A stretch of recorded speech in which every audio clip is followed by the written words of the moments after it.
Државната пазарна инспекција преполна со поплаки од граѓани кои биле измамени од Нефа мебел. Инспекторите за Алфа велат дека веднаш излегле на терен и постојано прибираат поплаки и пријави, но велат дека во случај кога нема активна фирма не можат многу да сторат. Велат дека тие се во договор со финансиската полиција дека ќе ги преземат понатаму предметите, а најверојатно секој од граѓаните ќе биде упатен и на поднесување на поединечни тужби пред судовите. Само попладнево за неколку часа до пазарната инспекција пристигнале дури 30 пријави само од Скопје, а паралелно се прибираат и од другите градови. Констатирано е дека сите објекти по Македонија кои што беа малопродажни објекти на друштвото Нефа, како и магазинот во Батинци и деловното седиште се затворени.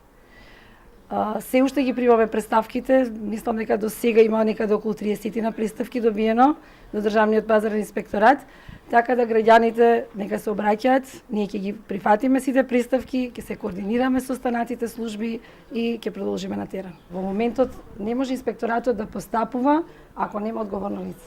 Затоа ќе вклучиме МВР и останати служби кои што ќе ни ги обезбедат одговорните лица.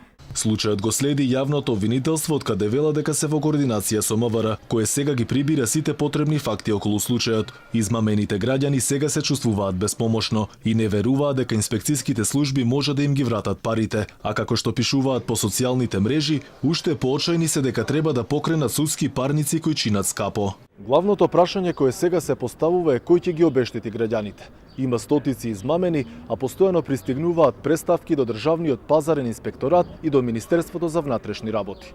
Измамените граѓани сега си ги бараат назад дадените пари или пак парчето мебел кое претходно го нарачале.